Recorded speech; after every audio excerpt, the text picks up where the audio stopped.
si j'avais eu une enfance plus dorée, peut-être que je serais pas à la place qui est la mienne aujourd'hui. Ce qui s'applique aujourd'hui à Nicolas Sarkozy et ce qui s'applique tous les jours à des milliers de justiciables en France. Le tribunal correctionnel est venu lui rappeler un principe fondamental qui est disposé à l'article 6 de la Déclaration des droits de l'homme et du citoyen.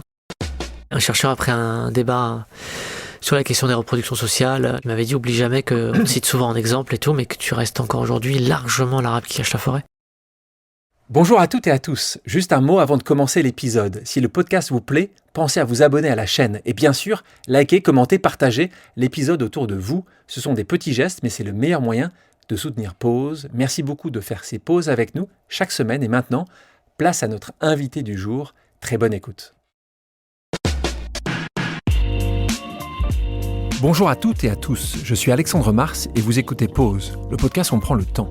Le temps de comprendre comment rendre l'impossible possible en explorant les parcours exceptionnels de mes invités. Qu'ils soient artistes, chefs d'entreprise, entrepreneurs sportifs ou encore activistes. Résilience, succès, inspiration, ils se dévoilent le temps d'une pause. Soyez les bienvenus. Il incarne ce rêve d'ascension sociale dont on parle souvent sans jamais dire ce qu'il coûte.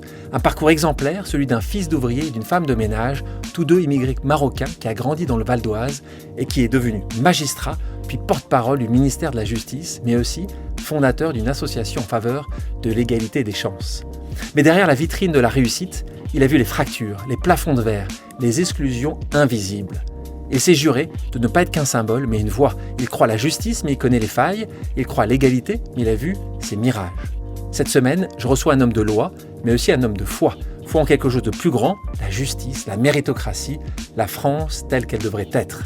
Le temps d'une pause, il a accepté de revenir sur son parcours, sur ses combats, et nous emmène dans les coulisses du monde de la justice. Bonjour, Youssef Badr. Bonjour. Comment tu vas ? Très bien. Très bien. Tu dis souvent que l'égalité des chances, c'est un mythe. Qu'est-ce que tu finis par un mythe ? Comment toi, tu l'as décompris très tôt que c'était un mythe ?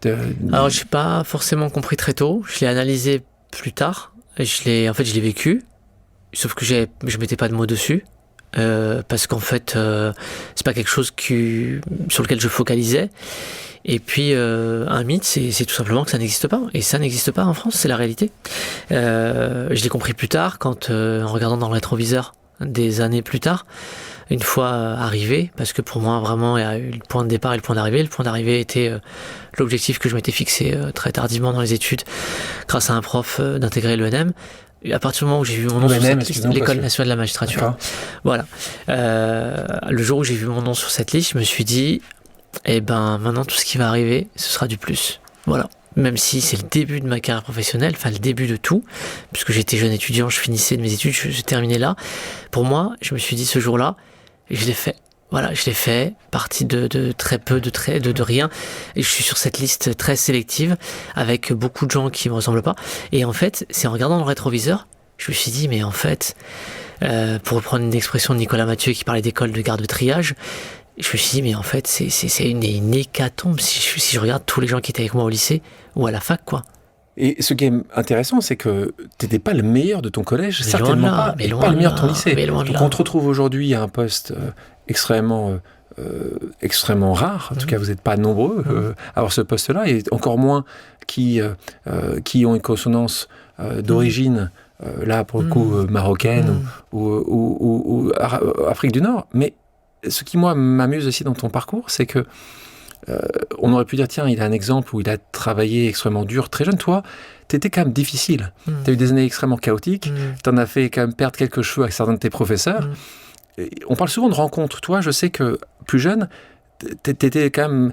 Il y avait une sorte de frustration forte.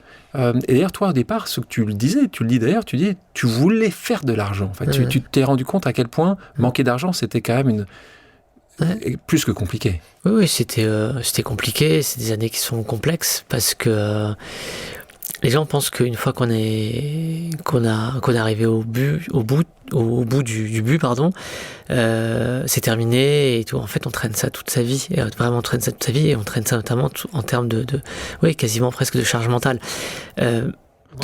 D'avoir un prénom et un nom qui a consonance, d'avoir galéré financièrement et d'avoir dû rectifier des choses. Quand tu dois travailler à 17 ans, en fait, c'est des choses qui ça te marque à vie, en fait, ça te laisse des conséquences à vie. Quand tu dois te lever à 5h30 du matin le dimanche, alors que tes copains, ils sont sortis la veille. Je dis pas que je serais sorti tout le temps, c'est pas du tout ça le sujet, mais c'est juste que le dimanche matin, j'aurais aimé dormir le dimanche matin. La vérité, j'aurais aimé dormir le dimanche matin, aller faire du sport, sortir et pas partir, prendre le train avec des gens louches à 5h30 du matin. Combien de fois je me suis dit, putain, il pourrait m'arriver n'importe quoi. Combien de fois j'ai dormi dans le train le matin pour gagner 120 francs à l'époque et revenir au milieu de l'après-midi en étant complètement claqué. C'est pas la vie d'un enfant, en fait, d'un mineur et de quelqu'un qui va rentrer dans la majorité. Donc, moi, ces années-là, elles m'ont mis une conviction à la tête. Il faut mettre sa famille à l'abri, il faut être à l'abri, et puis surtout, c'est simple, c'est bête, mais je suis pas fait pour travailler dehors, clairement.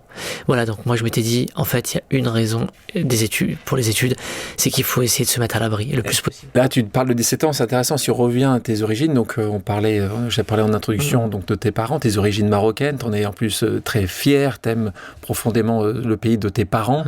Ils viennent en France. On est des années où on cherche de la main d'œuvre. C'est pour ça que d'ailleurs tes oncles viennent en France. N'oublions pas ça.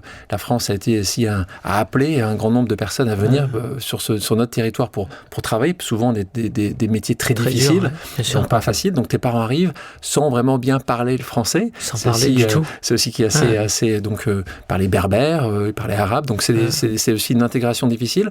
Là, tu nais à Levallois, tu pars après quelque temps rapidement à Argenteuil et je te retrouve dans le Val d'Oise. Ouais. C'est là où tu vas grandir. Donc, si on revient un peu là-dessus, par rapport à l'image aussi de ce que tu as quand t'es petit, c'est quoi l'image, si je dois te parler de ta jeunesse? Là, on a vu évidemment à 17 ans des moments difficiles où tu te rends compte que tu dois travailler avec tes frères et sœurs sur un marché le dimanche matin pour vivre, mais plutôt dans les années où tu as 5-10 ans. C'est quoi les mémoires que tu as de ta jeunesse? Des activités dehors. Ma mère, elle ouvrait la porte le matin, on ouvrait la porte, on sortait dehors et elle nous appelait le soir quand il faisait nuit. Franchement, c'est des activités dehors en permanence. On a tout fait.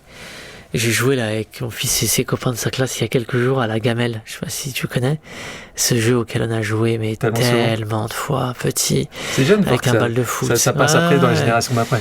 Ouais, et c'est marrant parce que ma compagne qui a pas du tout eu l'enfance que la mienne, qui a aussi passé moins de temps dehors que moi, elle me disait, il est génial ce jeu. Je lui dis, mais on y a joué des cache-cache géants, j'ai des cache-cache qui duraient 6 heures, ou des matchs de foot avec aucune règle. Vous faisiez avec ce que vous aviez. Ouais, voilà, avec aucune règle. Le plus mauvais était dans les buts. Et puis, on jouait par exemple parfois à 12 contre 16. Et voilà, puis on disait le premier qui atteint 20 buts. Enfin voilà, il n'y avait aucune règle. On parle de ces moments de jeunesse. Tes origines, pour toi, essentielles, importantes, oubliées. Comment tu définis ces origines? Essentiel parce que en fait, on pense aujourd'hui que y a un vrai sujet depuis des années sur c'est quoi être français. Moi, je me sens pleinement français. Je suis né en France, j'adore ce pays. Aussi tout donné. Tu dis jamais franco-marocain?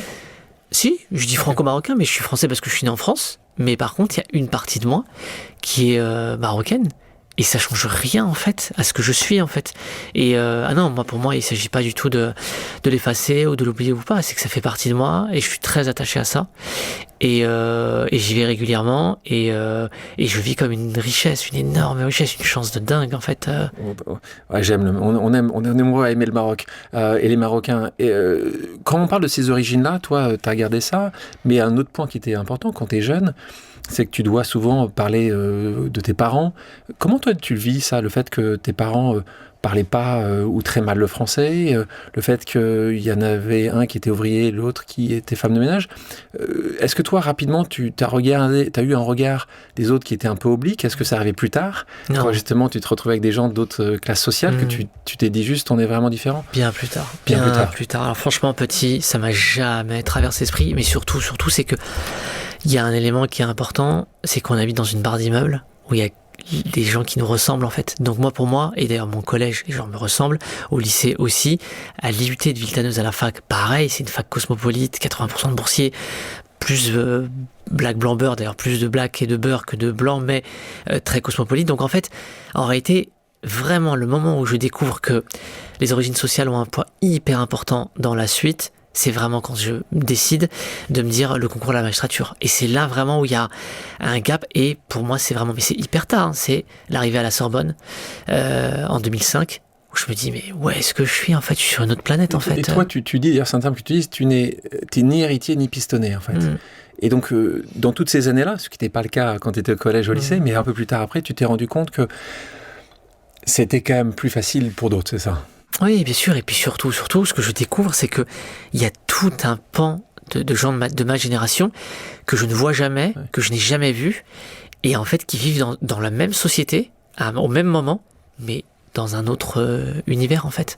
Ils baignent dans un autre univers culturellement, mais aussi sportivement, ils ont accès à d'autres cultures, ils voyagent. Moi, à part le Maroc, mais c'est très bien, mais j'ai jamais voyagé ailleurs qu'au Maroc. Et ensuite, les années où il a fallu travailler, un peu avant la majorité, je ne partais plus du tout en vacances parce qu'il fallait faire de l'argent. J'étais aussi content de travailler l'été, mais moi, les étés, je travaillais juillet-août et je reprenais ensuite au lycée ou à la fac et tout. Donc en réalité, toutes ces années-là, on est jeune et c'est les années où on est le plus résistant, on est au sommet de sa forme.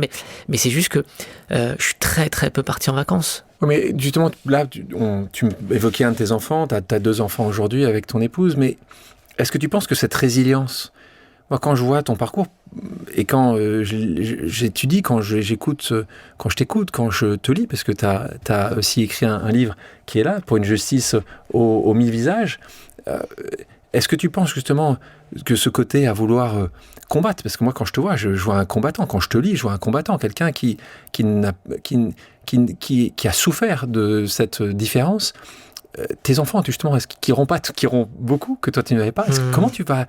Comment tu penses qu'ils vont garder cette volonté d'être, de faire? Est-ce que tu penses que c'est... C'est compliqué comme question. C'est une question auquel que je me pose plus même. C'est une question on discute souvent. On se pose souvent cette question-là. J'en ai beaucoup discuté avec mon épouse. J'en discute beaucoup.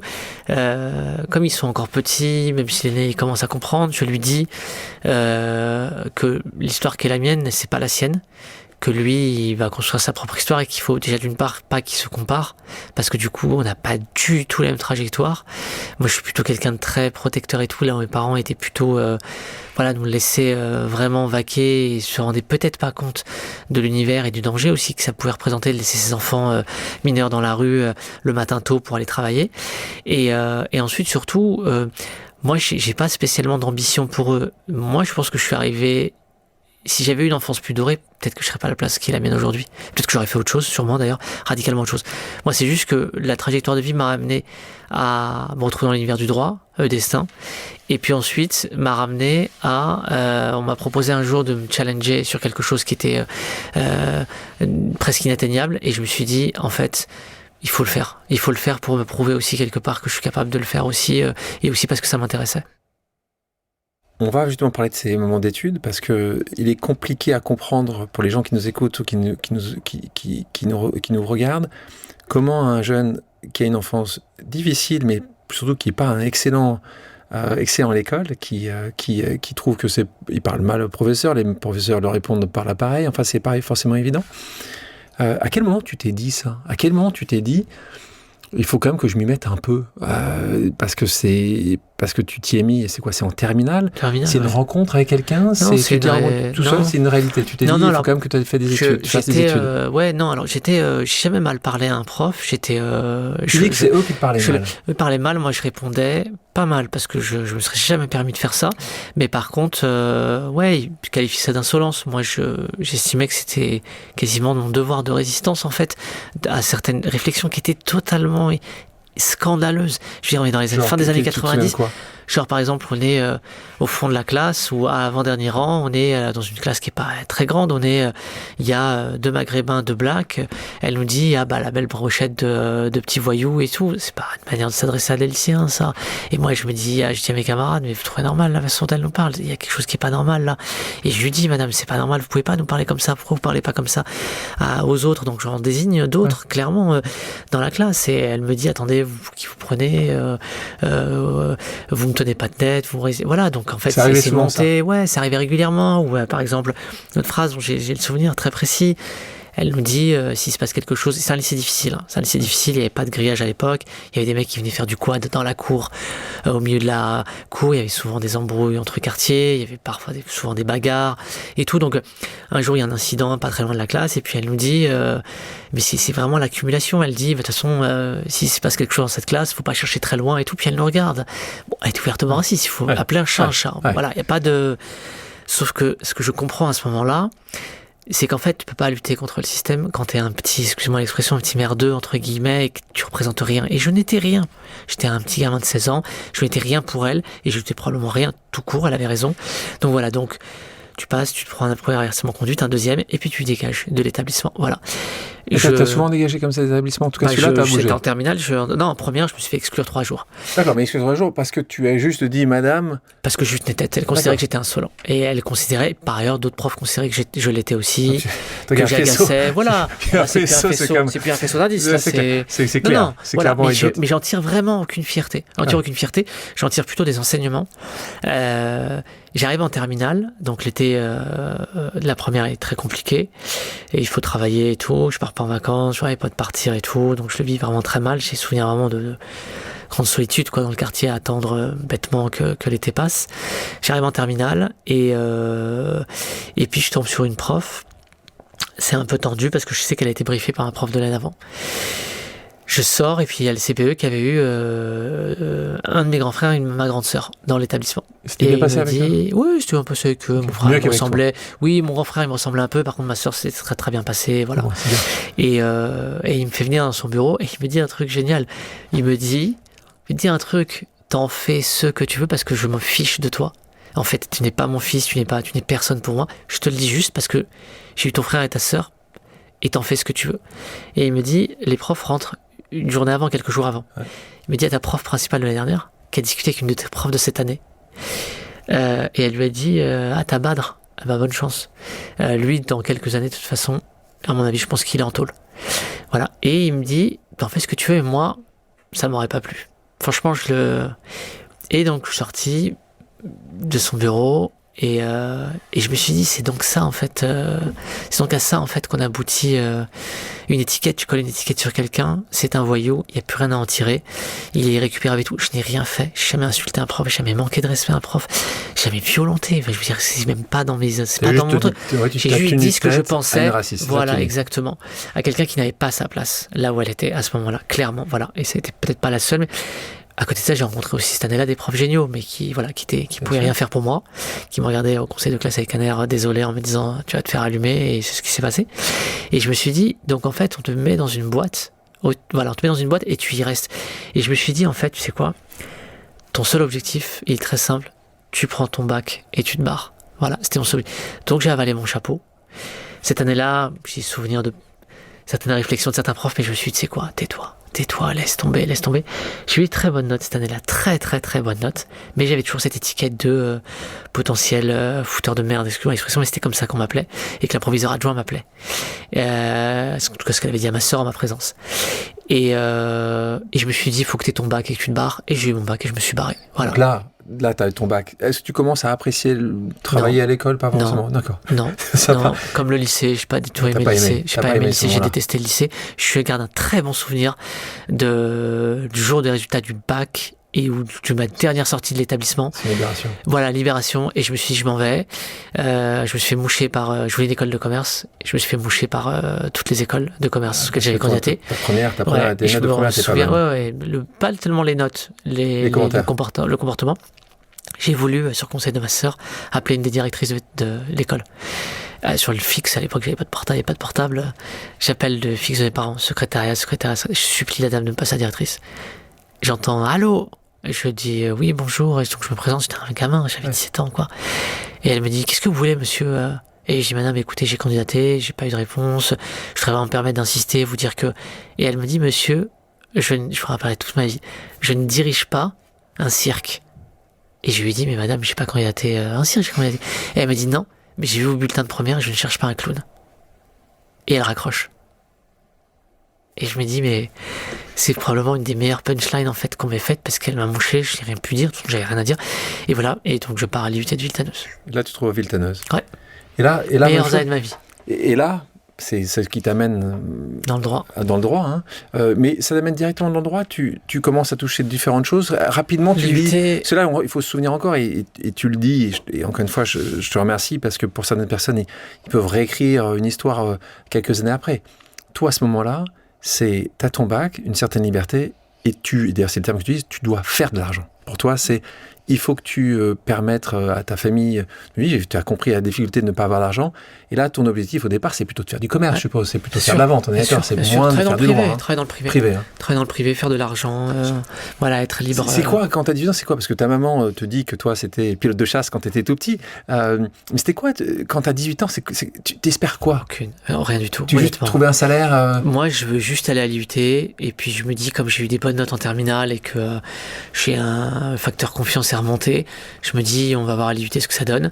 Je prends le train, j'ai un souvenir de la jour de la rentrée en 99, je prends le train, donc déjà il y a un petit peu de marche jusqu'à la gare de Saint-Ouen-l'Aumône où je prends le train de banlieue, et je prends le train et je fais donc Pierrelet, Herblay, Hermont-Bonne et tout, jusqu'à arriver à Villetaneuse. À Villetaneuse, pour prendre un bus et tout, j'arrive à l'université, je me dis, waouh, déjà s'il faut faire ça 2 ans, mais je me dis, écoute, je vais le faire. J'arrive et puis en fait, tu sais, je sais pas comment l'expliquer, mais des rencontres, des appréciations, un prof, 2-3 profs, 2-3 chargés de TD qui te disent, de travaux dirigés, ils te disent ah t'es bon toi, c'est bien, continue comme ça, et en fait tu te dis bon bah écoute, c'est la première fois qu'on te le dit ça. Voilà, et puis tu te dis bah écoute, continuons là-dessus, et continuons là-dessus, et puis à quel moment tu te dis ça? Est-ce qu'il y a un moment tu dis dès le début de l'IUT, parce que déjà j'aime bien, je trouve ça intéressant. L'IUT, une particularité, c'est en termes de charge de travail, c'est très important, mais du coup tu as un bloc droit et un bloc ce qu'on appelle, je sais pas, sciences humaines, appelle ça comme tu veux, économie, sociologie, analyse financière, comptabilité, psycho et tout, et donc du coup tu as vraiment 2 blocs, et j'ai des très bons résultats, et je me dis bon bah écoute, autant faire quelque chose là-dedans, essayer de faire quelque chose là-dedans. Et tu imagines, et tu sais quand même que certains avocats, parce qu'on est vraiment sur les avocats à ce moment-là, gagnent aussi très bien leur vie. Oui, donc en bien fait, sûr, bien sûr. Mais là je pense même pas au métier d'avocat, là je me dis le chemin est encore très long, donc je me dis juste essayer d'avoir l'IUT, le DUT, voir si, et après en fin de 2e année on me dit bah t'as plus de 12 de moyenne, donc rejoins la licence et tout, et voilà, c'est vraiment ça là-dessus que je suis à ce moment-là. On continue dans ce moment-là. Tout à l'heure on parlait d'un professeur principal, comme certains d'entre nous ont pu en connaître, moi j'en ai eu aussi, qui n'était pas forcément la plus sympathique avec toi, et qui peut-être voyait aussi, à part un racisme évident, a peut-être vu aussi que tu n'étais pas non plus le plus assidu, en tout cas le plus parfait des élèves. Mais il y a aussi des professeurs qui sont exceptionnels, qui changent les trajectoires de vie, tu le sais évidemment. Et là, toi, tu rencontres quelqu'un dans ces années-là qui a été transformateur de ton existence, puisque c'est ton professeur qui s'appelle Danny Cohen. Plus tard, en maîtrise, en 4e année. Donc là, mais c'est ces années après. Raconte-nous comment ça se passe, à quel moment, la première fois que tu le vois, tu vois déjà quelqu'un que tu aimes bien. Il y a un moment où, comment ça se fait qu'il se passe ce qui s'est passé avec lui? C'est juste que tu as été attentif, tu as participé? C'est qu'en fait, c'est vraiment ce prof à l'ancienne, tu sais, qui est conscient de l'endroit où il enseigne. Déjà, il a des années d'expérience avant ça. Il a été, je pense que c'est peut-être pas anodin, j'en sais rien du tout, mais il a été au cabinet de Robert Badinter quand il était plus jeune. Je pense que c'est un type qui aime les gens, en fait, qui aime les gens, qui aime les élèves, qui aime la banlieue, et qui aime les gens qui sont différents, et qui aime tous les étudiants. Et en fait, le truc, c'est que lui, il a vraiment ce côté un peu Sciences Po, que moi je découvre très tardivement, que ça m'aurait intéressé par ailleurs, mais je découvre très tardivement. Il a ce côté Sciences Po, c'est-à-dire qu'il vient parfois pour nous enseigner une matière en droit, et en fait il nous fait parler de tout sauf de ça. C'est ce qui est dingue, c'est que ça rendait dingue certains, mais moi je me disais ça nous fait sortir un peu et ça nous fait réfléchir. Et en fait ce qui se passe, c'est que on est à une époque en 2005, voilà, ce qui mettait des émeutes urbaines, et que lui il comprend aussi beaucoup de choses que nous on comprend pas à ce moment-là, et qu'il nous fait débattre de sujets de société, pas que ça, hein, plein de choses différentes. Et voilà, et bon, du coup on était des gens quand même assez révoltés, nous, des grandes gueules, beaucoup, on avait toujours des choses à dire, on la ramenait toujours, on mettait toujours en cause beaucoup de choses et tout. Et lui, avec 2-3 autres étudiants, il sympathise avec nous. On discutait avec lui à la fin des cours, et puis un jour il nous teste, il me dit: t'as déjà lu ça? Non. Ok, lis-le, tiens, puis reviens m'en parler. T'as déjà vu ce film? Non. Regarde-le et tout, dis-moi ce que t'en penses et tout. Il s'intéresse à vous. Voilà, exactement, il s'intéresse à nous, il se rend compte aussi du fossé, puis il regarde un peu, il nous teste, et puis un jour il me dit: qu'est-ce que tu veux faire plus tard? On discute et tout, il me dit: la magistrature ça t'intéresse pas? Et je dis: franchement, la magistrature c'est c'est impossible, la marche elle est énorme, c'est pas fait pour moi et tout. Il me dit franchement, je pense que tu peux, honnêtement, je pense que t'as le niveau. Tu pourrais avoir le niveau, il faudrait bosser, mais réfléchis et tout.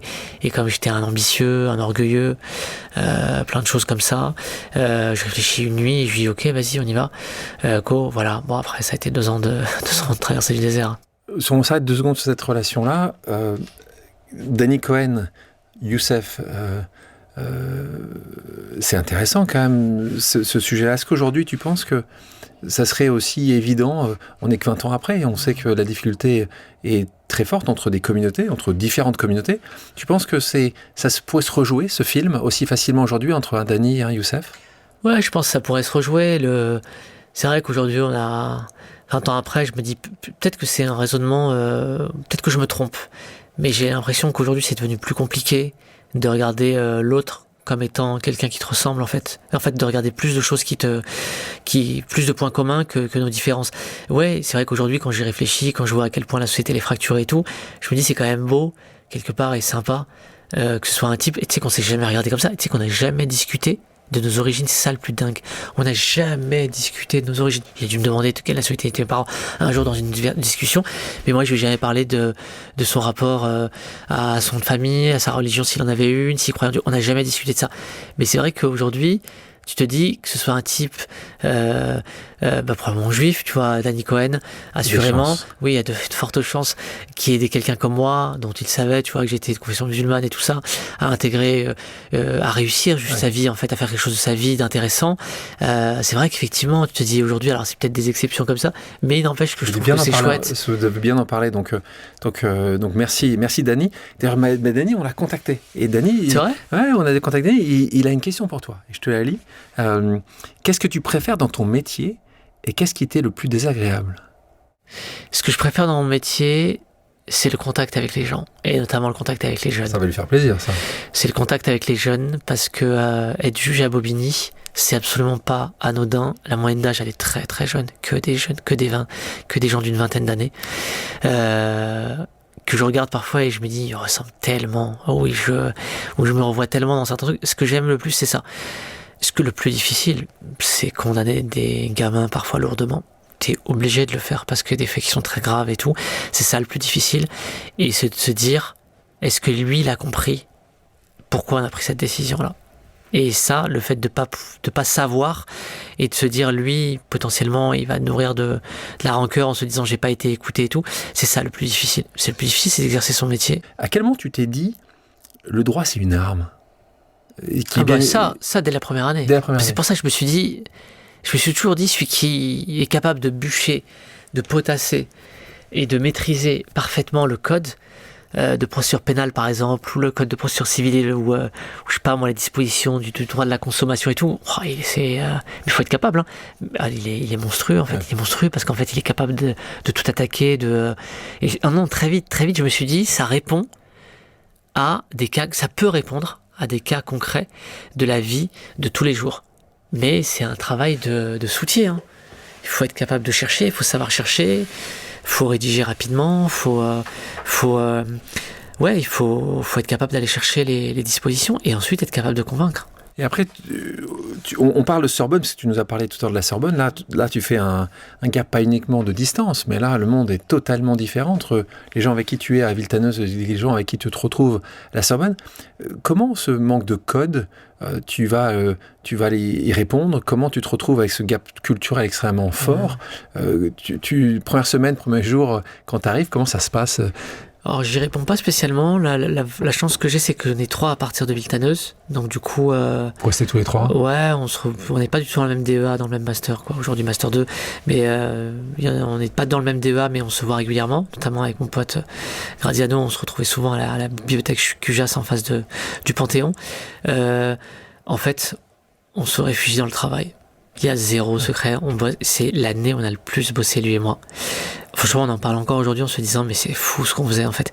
À l'époque, il y avait pas du tout le numérique. Ça n'existait pas, aussi surprenant que ça puisse paraître, il y a 20 ans. Et donc, du coup, on allait à QGIAS, on prenait des bouquins et trucs, et on photocopiait beaucoup, énormément. On avait un budget photocopie qui était énorme. Donc, on photocopiait, on lisait, on surlignait et tout. Et donc on bossait beaucoup. C'est quoi beaucoup bosser quand t'as 22, C'est du matin au 23 ans? soir. Du matin au soir, honnêtement. On arrivait à la bibliothèque, on en sortait très peu. Lui, je me souviens, il sautait des repas, ce malade. Il était tombé malade une fois, je me souviens, en hiver, il avait chopé la grippe, on s'était croisés. Il était jaune. Je lui dis, mais soigne-toi et tout. Il refusait. Il avait peur de rater un cours. Et puis surtout, j'ai souvenir, moi, qu'on était en terrain hostile dans la mesure où tu ratais un cours, personne te le donnait. Personne te le donnait. Dans ton débat, personne. Parce qu'ils voulaient tous y arriver. Parce qu'ils voulaient. Franchement, je pense que c'était pour des raisons sociales. Honnêtement, j'en sais rien. Non, je pense que c'était un tout. C'était juste chacun pour sa peau. Ouais, voilà, chacun pour sa peau. Voilà, donc c'est pas l'année la plus épanouissante. T'as le temps, mais toi, on a travaillé. d'essayer de voir les beautés de la Sorbonne sur. Non. Rue Soufflot, j'ai vu. Honnêtement, j'ai dû aller. Franchement, je crois que je suis allé aucune fois. Franchement, je crois que je suis allé aucune fois au Jardin du Luxembourg, qui est juste en bas. J'ai fait Cujas, le Panthéon, on l'a jamais fait. Les amphis et le RER-A. Enfin, le B jusqu'à Châtelet et le RER-A dans lequel je dormais. Parfois le soir. On parle des gens qui ont pu changer ta perspective, à minima, si ce n'est ta vie. Ce professeur qui dit, si tu veux décider, c'est pas avocat en fait, c'est magistrat. Ouais. Ça se passe quand, ça? Ouais. C'est dans la discussion, dans les choses qu'on met dans la balance entre qu'est-ce que tu fais, avocat, magistrat. Avocat, tu peux plaider, être super, on dira c'est un super plaideur. C'est pas toi qui décides au final. La question, c'est qu'est-ce que tu veux? Est-ce que tu veux avoir Danny Cohen? C'est Danny aussi. Ouais. Et est-ce que tu as un poids sur les choses? Voilà. Est-ce que tu as un poids sur les choses? C'est toi qui décides. Toi, voilà. ça a dû te. Ouais. En fait, c'est à la fois oui et non. C'est-à-dire que d'un côté, je me dis si tu veux aller au bout du raisonnement, il faut faire ça.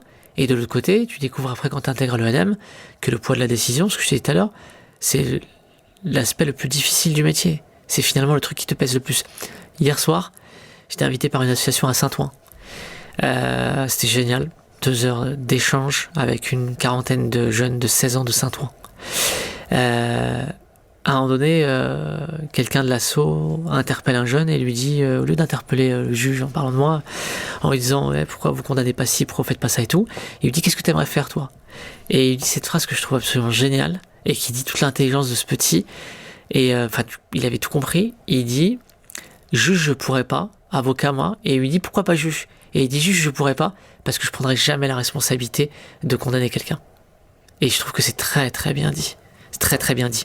C'est qu'en fait après 3 ans d'école et 8 ans d'études au total, on te donne un permis de juger, mais c'est pas rien en fait, c'est énorme en fait quand tu y penses, c'est énorme, alors que personne n'est parfait, tu vois. Et on te donne le permis de juger les autres. Quand tu réfléchis, c'est vertigineux en fait. Et ça, tu le comprends très tôt?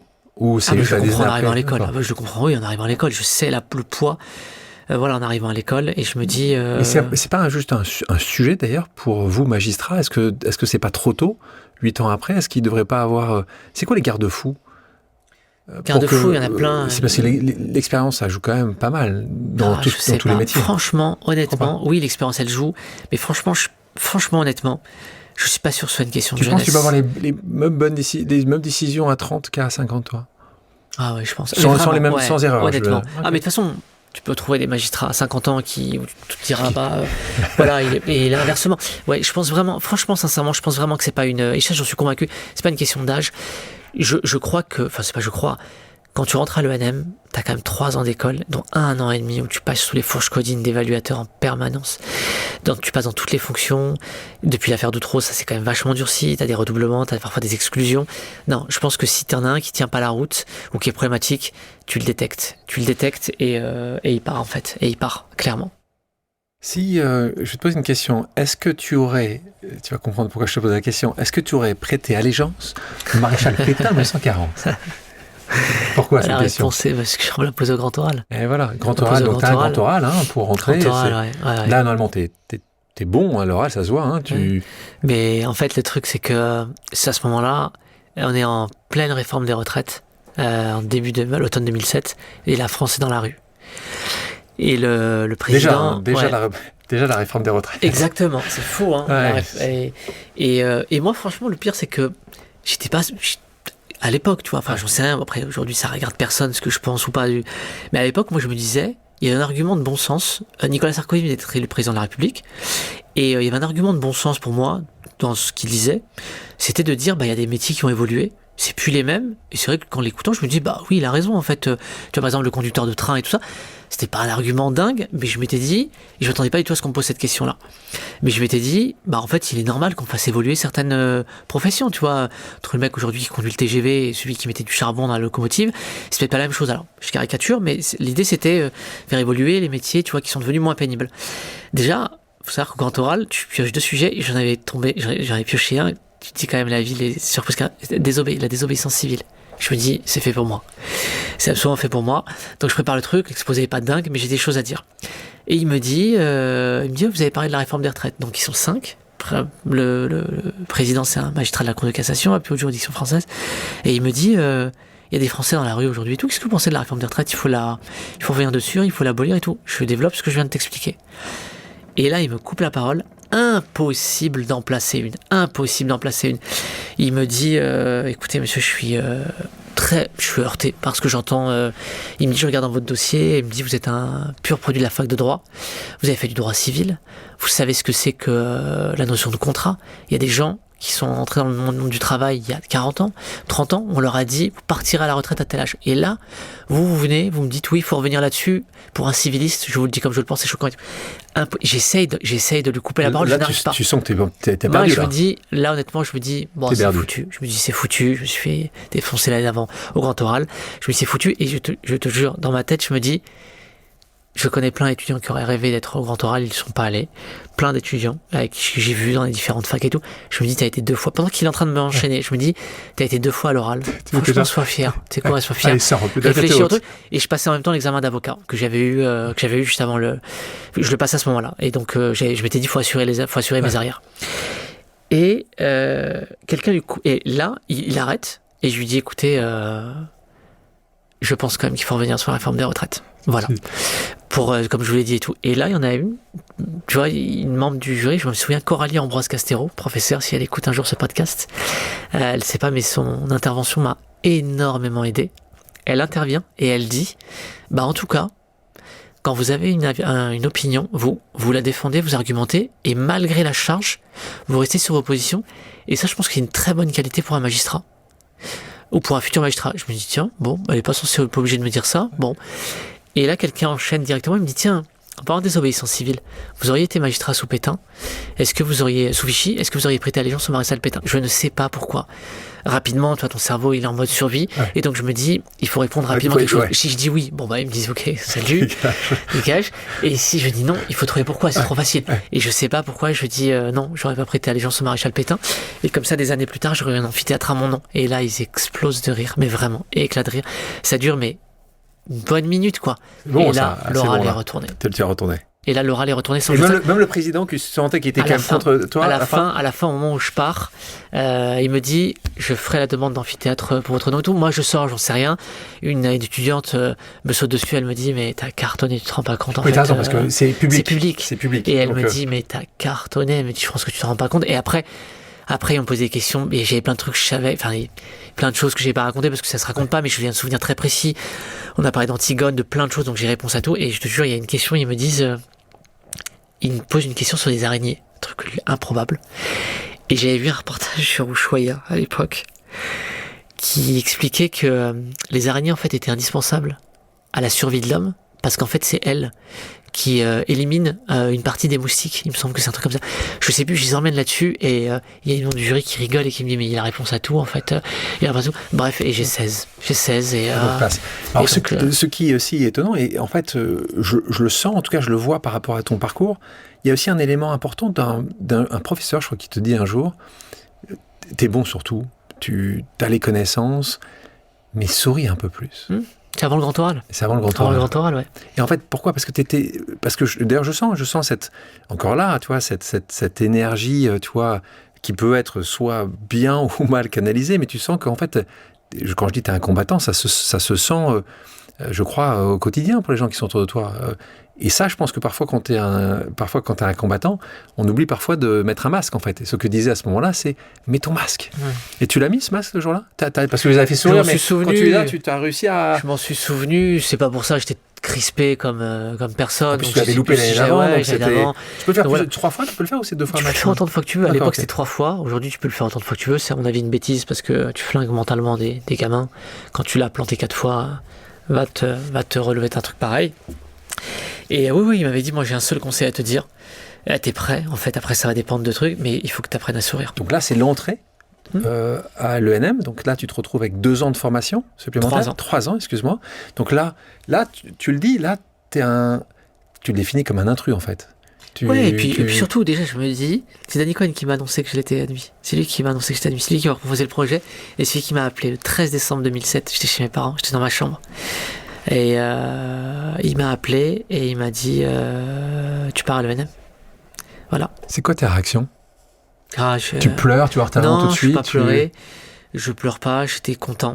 T'es un bonhomme, hein, tu pleures pas. Non, c'est pas ça, c'est que je crois qu'on n'a jamais trop pleuré. J'étais touché et j'étais content. Non, j'étais très content, très, très, très content. Et j'ai pas dit à mes parents. Je suis parti, ma mère m'a fait, en fait, je voulais profiter de ce moment, en fait. Parce que je me suis dit, c'est une fois dans une vie, ça se reproduira pas. Ma mère, elle avait besoin de faire des courses. Elle avait besoin de, je sais plus quoi, une ampoule, un truc, je sais pas quoi.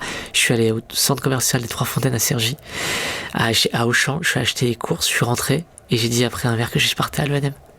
Voilà. Et la première réaction qu'elle m'a dit, c'est tu me laisses tomber. Tu te barres. Enfin, tu pars, quoi. Ouais. Elle sait pas. Le concept est un concept éloigné pour elle. Oui, bien sûr, complètement. Mais non, j'étais très content, très fier. Et je me souviens que je suis allé à la boîte de mes frères, qui avait à l'époque une boîte. Enfin, ils étaient entrepreneurs. Et j'arrivais tout. J'ai pu prendre à mon petit frère à mon grand frère, par le plus petit de grand, que j'avais pas. Qui était dégoûté, abattu et tout. Et avant de lui dire que c'était pas vrai. Là, t'arrives, 3 ans. Tu rends compte rapidement que socialement, c'est pas la même chose. Tu le dis d'ailleurs. C'est toi qui dis souvent que t'arrivais, je crois que c'était aussi dans les années où t'étais à Panthéon, t'avais tes Nike Air quand t'étais en face de gens qui avaient plutôt des mocassins à glands. Enfin, tu caricatures un petit peu, mais ça doit être ça doit être ça. Donc à Bordeaux, c'est là où ça se passe, le NM. Ouais, alors c'est quand même pas mal. En fait, je sais pas comment l'expliquer. On m'a jamais fait remarquer que, tu vois, que j'étais... c'est juste que j'ai pas de points communs, j'ai pas d'affinité, tu vois. J'ai pas d'affinité avec eux, je le sens tout de suite. Tu cherches à avoir de l'affinité? Non, c'est pas ça. Je me dis, si tu rencontres des gens intéressants, bah tu prends. Ouais, mais t'ouvres pas tellement ton... Il faut ouvrir aussi un peu les bras. Peut-être que tu penses pas que t'étais un peu fermé? Mais peut-être que j'étais aussi un peu fermé et voilà, mais T'étais toujours autant, t'avais toujours la rage à ce moment-là? Non, je sais pas comment expliquer ça. C'est juste que je me rends compte qu'il y a peut-être que eux avaient une certaine légèreté dans la vie que moi j'avais pas, parce que j'avais déjà trop de trucs là-dessus. Donc du coup c'est vrai que sortir c'était pas spécialement mon truc, je trouvais des centres d'intérêt à droite à gauche et tout. Voilà, après il y a aussi des centres d'intérêt qui sont pas les miens. Moi je vais pas au théâtre, je ne blâme pas ceux qui vont, tant mieux, mais moi j'avais pas cette culture-là, ça ne m'intéressait pas. Et voilà, et je pense que beaucoup ont une légèreté de par leur parcours et leur truc et tout, que moi j'avais pas. J'avais déjà peut-être une certaine forme de gravité dans l'esprit et qui fait que ça m'a pesé aussi parfois. J'ai redécouvert en juridiction des gens, je me suis dit mais génial cette fille, ce mec est génial, ce type est top et tout. Mais tu vois, il a fallu qu'il s'écoule des années en fait avant que je découvre à l'époque. Puis il faut savoir aussi, tu rentres à l'ENM, t'es un gamin quand même. Ouais.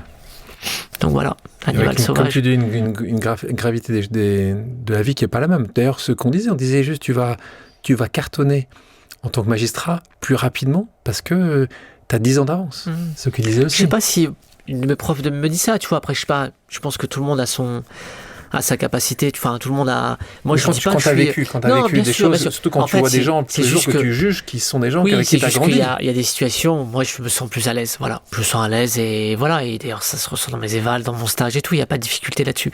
Là-dessus, il y a des choses qui me heurtent moins. Ça veut pas dire que les dossiers m'impactent pas, tu vois. Tu t'es souvent excusé, toi, d'être là. Tu as essayé d'avoir ce pas de côté à chaque fois pour dire.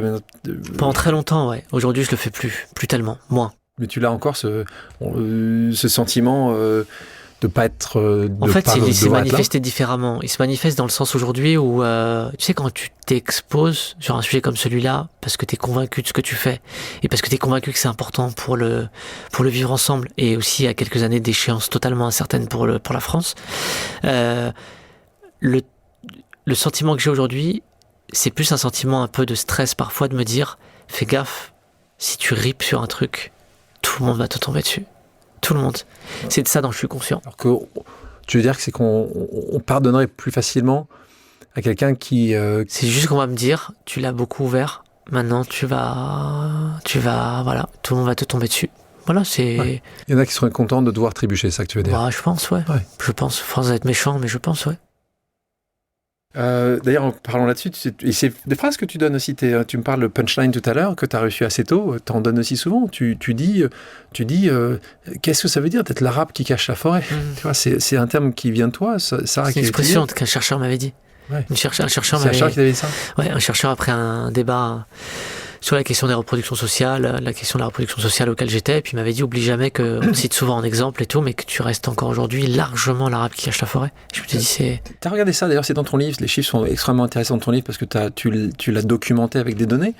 Tu regardais, c'était quoi l'année dernière, je crois qu'il y a 2 ans de ça, tu regardais comme toi l'ENM, le nombre de sorties, combien de personnes qui sortent de l'ENM, 130, 140 par an, combien t'en as? Là maintenant ils sont beaucoup plus, ils sont aujourd'hui presque 300, 400. Ok, donc c'était plus qu'à l'époque, c'était 100, à peu plus, 130, 130 admis premier concours. Donc là, quand tu as fait ce regard, parce que je crois que tu t'es évidemment passionné par ce sujet-là, qui est en fait de capacité d'avoir une vraie diversité dans toutes les structures de la société, les strates de la société, dont évidemment la magistrature. Chaque année, tu regardes. Je crois que c'était il y a 2 ans, tu as regardé, rappelle-moi combien de personnes, et là tu as regardé la consonance, tu as regardé... Moi je regardais les consonances. En fait, c'est marrant, j'ai eu cette discussion-là ce midi avec des collègues. Je pense que les collègues, ils doivent se dire, ils nous pointent du doigt en grande... Pas du tout, moi je pointe pas du doigt. Ceux qui sont... Moi j'adore mes collègues, honnêtement, j'adore mes collègues, j'ai énormément appris d'eux. Et c'est aussi des gens qui sont différents de toi, que tu apprends le plus. Mais je pense que parfois le sujet les indispose, certains, parce qu'ils se disent, ils nous montrent du doigt ou truc, alors que pas du tout. Tu parles de fait, toi, tu parles de données. Exactement, moi je parle juste de données, je dis c'est le système qui est pas normal, c'est l'école, le collège, le lycée, c'est ça qui est pas normal, ou déjà, à ce moment-là, t'as plein de gens qui disparaissent des radars. Et on avait cette discussion-là, il y a ce midi avec quelqu'un qui me dit, oui, mais ça dépend, il y a diversité.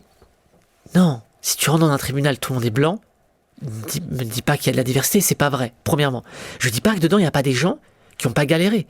Ensuite, il y a des questions d'origine sociale. Que faisaient les parents? Quels moyens ils avaient? Comment ils ont financé leurs études? Autre élément important.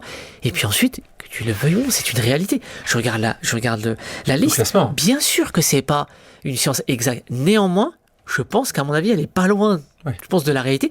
Quand tu as des noms à particulier, tant mieux. Je t'assure, je veux pas que ce soit perçu comme quelque chose de... Mais tu te doutes bien que c'est pas la même chose que d'avoir un type qui a un prénom et un nom d'origine africaine. Voilà, c'est une réalité. Dans le dernier fois que tu as regardé, combien de consonances, comme tu dis Il me semble la dernière promo l'année dernière, en novembre 2024, 1. Qui est très drôle en plus, parce que c'est le... premier. Majeur de la promo. Mais ça veut rien... Alors pour le coup, et puis je te dis, ça peut... Non, mais c'est bien, bien sûr. Donc quand je te retrouve après ça, tu termines... voilà, dans un ventre mou, mais qui n'est pas le dernier, pas le premier. Donc, mais le but c'est de terminer. Sauf que là, tu choisis ou pas. Quand t'es premier, tu choisis. C'est comme souvent ces classements-là. Quand t'es dernier, tu choisis pas. Toi, t'avais la possibilité. Je te retrouve d'abord à Meaux, et puis après à Bobigny. Ça, c'est des points importants parce que c'est des quartiers, c'est des juridictions. Là où tu retrouves le monde très concret, difficile. Comment très rapidement, donc là, c'est un peu pour les gens qui nous écoutent, comme moi, qui n'avons pas du tout une connaissance de ce qui se passe. Donc, de ton métier, de la difficulté que ça peut être, de la réalité du terrain. Donc, tu peux nous expliquer comment tu te retrouves très jeune, là, en prise complète avec la réalité. Puis, on parle d'affaires conjugales, des moments extrêmement difficiles ou même inacceptables la plupart du temps.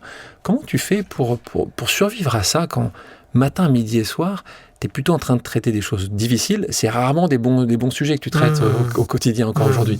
Donc, comment tu appréhendes ça? Comment tu tombes pas rapidement en dépression? Est-ce que tu vois souvent des collègues qui sont en dépression ou qui ne se rendent même plus compte, en fait, de ce qu'ils jugent parce qu'ils sont quasiment anesthésiés, en fait? C'est une question très difficile, qui est la question de la charge mentale du magistrat, dont on parle très peu. Qui est forte, qui est très forte. Il y a deux choses, même 3 choses. La première, c'est que faut savoir que la formation à l'ENM, donc à l'école de la magistrature, elle est quand même très très très pointue. Donc pendant 3 ans, tu es quand même habitué à voir des choses qui sont difficiles, et donc du coup, tu vois quand même ce à quoi tu vas être confronté après le restant de ta vie, et on détecte rapidement, tu vois, ceux qui sont à leur place et pas à leur place. te rends compte que le recrutement, il est quand même globalement aussi assez bien fait, puisque généralement, l'immense majorité des gens finissent par prendre leur poste. La deuxième chose, c'est que t'es quand même entouré quand même de tes collègues régulièrement. Et ça, je trouve que c'est quand même important. On n'a pas de psychologue, on n'a pas la possibilité d'aller discuter avec des gens. Ça, je trouve que c'est assez dommage que tu puisses pas, par exemple, te confier parfois sur ce que tu vois, ce que ça te fait comme impression et ce que ça te laisse comme trace. Néanmoins, les collègues, quand tu as le temps de discuter avec eux, ils sont quand même une très grande ressource. Et ça, je trouve que c'est important. La troisième, qui n'est pas négligeable dans notre fonction, c'est qu'en fait, tu peux changer de fonction quand même tous les 3 ans ou 4 ans. Et que parfois, et ça on nous l'a toujours dit, quand tu commences à être habitué, à être blasé, à peut-être aussi parfois mal parler aux gens, tout agace et tout, il faut aller voir ailleurs. Voilà, tout simplement. Et tu peux faire des choses quand même complètement différentes. Et c'est une obligation de changer de juridiction tous les 4 ans ? Non, pas du tout. Et qui décide ça ? Tu fais une demande à la chancellerie. D'accord, c'est le magistrat, donc il n'y a personne qui peut dire tu dois changer. C'est toi qui dois lancer le volontaire. Disciplinairement, t'es plus à la place, et là, auquel cas, t'es placé d'office. Il faut quand même avoir un peu de recul sur soi-même, de se dire tiens, oui, c'est mais le moment. Tu l'as. Si tu commences à être rapidement atteint, tu le sais tout de suite. Justement, comment garder... Toi, c'est quoi ? Je parle pas des autres, mais toi, comment t'arrives à garder ton humanité ? Comment t'arrives, après avoir fait autant d'années, à suivre des cas qui sont d'une complexité encore forte et des drames, hein. Comment t'arrives à garder ça ? Parce que je pense que les gens ils te le rappellent tout de suite quand tu arrives à l'audience, que tu sois fatigué ou pas. Je sais pas moi, t'as un dossier de violence conjugale, tu vois la femme qui rentre dans l'autre salle d'audience, qui a un énorme cocard ou qui a le bras cassé et tout ça. Bon, ça te rappelle que ce que tu fais c'est pas un jeu. Qu'il faut que tu sois pleinement conscient là-dessus et ça te rappelle qu'il y a des vies en jeu derrière en fait. Quand même, on est quand même tous largement conscients de ça, même si encore une fois on juge parfois tardivement, on se plaint beaucoup du manque de moyens et c'est normal, et il y a beaucoup de choses qui nous impactent. Franchement, on est quand même rappelé à la réalité. Tu peux traiter un dossier papier, mais quand t'as les gens en face de toi, tu peux plus tricher là. Et comment tu gardes après ça, quand tu vois cette femme qui est battue, quand tu vois cette situation scandaleuse? Je te dis que c'est une partie seulement. Comment tu arrives à garder ton humanité? Comment tu arrives à pas vouloir... Parce qu'on est trois à décider. Et je pense qu'on est quand même 3 regards différents. Donc comment ça se passe, les 3? Raconte-nous. Les 3, t'as le président, toujours ses sœurs, toujours 3. Pour les affaires les plus graves, oui, toujours 3. On part délibérer, et c'est le principe même de la démocratie et la justice. C'est le président qui est là. Ouais. Assesseur-là et assesseur-là. Donc t'as 2 assesseurs, le président, d'accord. Tu pars en salle de délibéré, c'est l'émanation même de la démocratie, puisque il faut qu'il y ait 2 voix pour rentrer une culpabilité. Et les 3 sont choisis au hasard dans tout, ou c'est toujours les mêmes? Vous êtes toujours une équipe à 3? En chambre de comparution immédiate, les assesseurs sont tournants. Le président reste le même en fonction des jours, mais les assesseurs sont dans les chambres spécialisées, les assesseurs sont fixes. Donc tu connais tes assesseurs, ils te connaissent aussi. Donc là, merci, parce que c'était le sujet. Comment ça se passe sinon le procès de nouveau, hein? Pour toi, c'est une question d'une banalité absolue que je te pose ici, mais pour beaucoup de gens qui nous écoutent, on voit les choses à la télé, rapportées par quelques médias, mais comment ça se passe à l'intérieur? C'est quoi la moyenne d'un procès? Là, on parle de comparution immédiate, donc là, c'est d'une rapidité immédiate. Comment ça se passe un procès Ça dépend de la nature des faits, ça dépend du nombre de prévenus, du nombre de victimes, de la sensibilité, du temps d'audience. Sinon, la majorité du temps, t'arrives, je sais pas, moi je suis d'audience demain, j'ai regardé quels étaient les dossiers qui venaient à l'audience, je les ai préparés, parfois dispatchés avec mes assesseurs. Moi je prends tel dossier, toi tu prends celui-là. T'en as demain, combien t'en as demain par exemple? Alors demain je suis pas à l'audience, mais après-demain c'est un mauvais exemple parce que c'est un dossier justement, non mais c'est un procès sur 2 jours. On a 11 prévenus. Et c'est un procès qui s'étale sur 2 jours parce qu'on doit prendre les 2 jours complets pour entendre les 11 prévenus, pour ensuite entendre les parties civiles, les victimes, pour donner la parole au procureur de la République. Et ensuite, s'il y a 11 prévenus qui sont 11 avocats, il y a 11 plaidoiries. Et ensuite, il faut partir délibérer. Voilà. Ça, tu arrives à faire ça en 2 jours? Oui. Tu tiens, il n'y a pas d'autre choix. Oui. C'est rare que ça déborde. Et c'est combien dans la journée? Ça sera combien d'heures sur ces 2 jours? Vous bossez combien d'heures? On commence à 10h, on fait une pause le midi d'1 heure. Et ça dépend, si tu veux vraiment être efficace le premier jour, tu peux finir à 19-20h, voire 21h. Et ensuite, le lendemain, ça dépend de la fin de la durée des plaidoiries, des réquisitions. Ça dépend. Vous serez toujours, même un procès qui est plus grand, de 2 jours, ça sera toujours vous 3 qui devrez décider. Ok. On arrive à la fin de notre moment ensemble. S'il y a quelqu'un que tu aimerais avoir sur ces chaises, écouter, ce serait qui tu penses que je devrais inviter ici? À qui je pourrais poser des questions, avoir une discussion comme on a eu ensemble? T'as un nom de quelqu'un? Qui est toujours de ce monde, j'imagine? Ce serait mieux. tu me poses une colle. Pas notaire, j'aurais beaucoup aimé, mais non, bon. tu me poses une colle, attends. C'est quoi? Vas-y. Si. Mon entraîneur d'athlétisme. Toi, d'athlète. Ouais. Oui, on n'a pas évoqué ça. Non, mais mon entraîneur été- d'athlétisme, parce qu'il a eu une vie de dingue, et qu'il était prof à Roubaix et tout, et que c'est un type qui manie la langue française, qui a un cœur énorme. Donc c'est quelqu'un que toi tu regardes.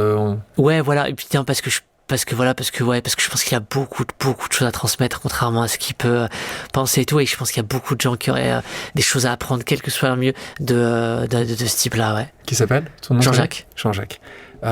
Et dernière question, on appelle ce podcast pause parce que j'aime bien poser cette question. Toi, quand tu fais une pause, c'est où que tu aimes la faire? Chez moi. Chez toi? Ouais, chez moi. Ta femme, tes 2 enfants? Ouais, chez En moi, famille. chez moi, ouais. Chez moi. Youssef, est-ce qu'on a oublié quelque chose? Non, je sais pas. Non, je crois pas. Ah, c'était, voilà. Merci en tout cas pour ce moment ensemble, d'avoir ouvert un petit peu donné une vision et puis d'avoir été très, très direct sur des sujets qui sont importants, la justice. Merci pour ça. Merci à toi. Merci à tous d'avoir pris le temps de faire une pause avec nous sur RCJ. J'espère que l'émission vous a plu, inspiré ou fait réfléchir. Si c'est le cas, je compte sur vous pour le partager avec vos proches, laisser un commentaire et mettre la note de 5 étoiles sur les plateformes d'écoute. Si vous voulez me suggérer des invités ou simplement me faire part de retours, vous pouvez me contacter via LinkedIn en tapant Alexandre Mars ou bien m'écrire à l'adresse suivante, le podcast pause@gmail.com.